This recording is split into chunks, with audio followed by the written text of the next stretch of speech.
اهلا الكبيدات، كي دايرين بخير؟ كي دايرين مع الصحه؟ اموركم مزيان؟ المهم جيت ندوي لكم اخواتاتي على اوكسي. هاد اوكسي دابا قسما بالله البنات 10 سنين وانا كنديرها، 10 سنين وانا كنديرها لوجهي، ما عندها حتى شي تاثير. في بلاصه ما كانوا الناس كيديروا الديكاباج والما ديالو باش كيشهبوا الزغب، عليكم بهادي اوكسي.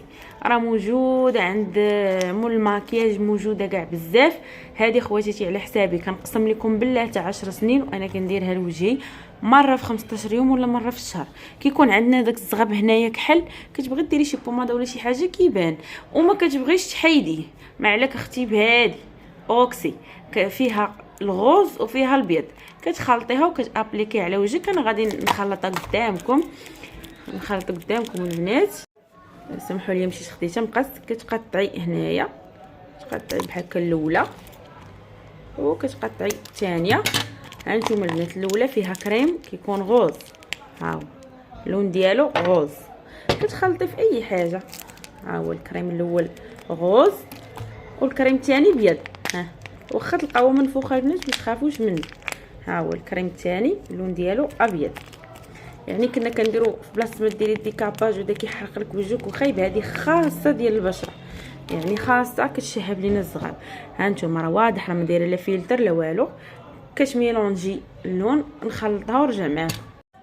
ها نتوما الدريات، ملي تخلطت الكريم الغوز مع البيض راه كيعطيك داك الغوز بارد صافي، وكتبداي كتابليكي على الوجه ديالك. ها نتوما الدريات، البرايص اللي فيهم الزغال عرفتي زوينه، ملي كتغسليها كتحسي بوجهك. ومن بعد من العينين البنات، راه واخا تبدا تحرقكم شويه ما تخافوا من والو.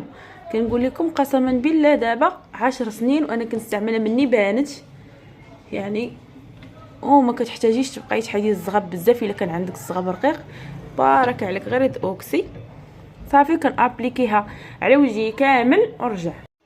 المهم خواتاتي كنديروها للوجه ديالنا كامل وكنخليوها واخا تحرقكم ويكون الحبوب، ما تخافوا من حتى شي حاجه. شي ملي كتغسلوها كتبرد ما تخافوا من والو. كما قلت لكم انا 10 سنين وانا كنستعملها.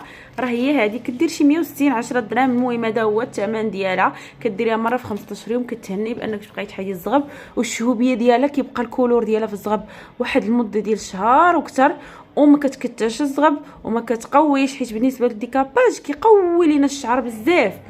هذه لا البنات على حسابي، وعودوا استعملوها وما تخافوا من حتى شي حاجه.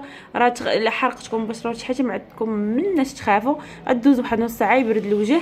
المهم كتخليوها تتكرم وكتمسحوا وتغسلوا وجهكم بميها بارده وصافي. وهذه انا كنبغي نشارك معكم كلشي، انا بغيت نخلطها، قلت نوريها لخواتاتي. الدنيا هانيه ما كاينش مشكل، عند اي مول ماكياج غادي تلقايها اوكسي، معروفه ديال برا ماشي ديال هنايا. ولكن ما نعاودش لكم البنات، ممتازه عن تجربه خاصه، ماشي جيت وريتها لكم. ونتمنى نكون كنفيدكم يا ربي. والى اللقاء.